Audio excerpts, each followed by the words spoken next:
আমি প্রথমেই ধন্যবাদ এবং কৃতজ্ঞতা জানাতে চাই যারা ব্যবসায়ী সংগঠনের নেতৃবৃন্দ যারা আছেন এখানে, যারা এই সংকট নিরসনে সর্বাত্মক এবং সর্বোচ্চ প্রচেষ্টা দিয়েছেন এবং সরকারকে বোঝাতে সক্ষম হয়েছেন যে আমাদের দাবিটা যৌক্তিক ছিল এবং আমরা এই সরকারের আশ্বাসের প্রেক্ষিতে আমরা যে কার্যক্রম গ্রহণ করছি এটা আমি একটু পড়ে শোনাবো। আপনারা দীর্ঘ এই আন্দোলনের সময়ে আপনারা এই মিডিয়ার যারা ছিলেন তারা আমাদের সাথে ছিলেন এবং পজিটিভ নিউজ করেছেন, এজন্য আপনাদেরকে ধন্যবাদ জানাই। আমি এখন একটু আমাদের প্রেস রিলিজটা একটু পড়ছি।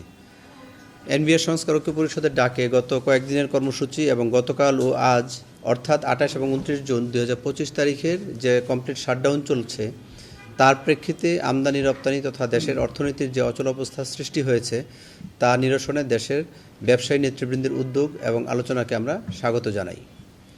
মাননীয় অর্থ উপদেষ্টার সাথে ব্যবসায়ী নেতৃবৃন্দের আলোচনার প্রেক্ষিতে কিছু বিষয়ে ইতিবাচক প্রতিশ্রুতি পাওয়া গেছে। অন্যদিকে সরকার রাজস্ব ব্যবস্থার সংস্কারে যে 5 সদস্য বিশিষ্ট উপদেষ্টা কমিটি গঠন করেছে তাকে ঐক্য পরিষদ স্বাগত জানায়। আমরা এই কমিটির সাথে সক্রিয়ভাবে কাজ করে টেকসই রাজস্ব সংস্কার করতে অবদান রাখতে পারব বলে আশা করি।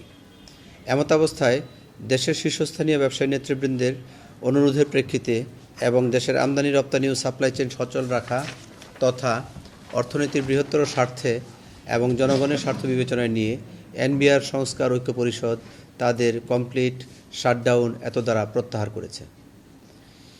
তবে একটি পূর্ণাঙ্গ এবং টেকসই রাজস্ব ব্যবস্থা সংস্কারে আমাদের উদ্যোগ ও কার্যক্রম যথারীতি অব্যাহত থাকবে।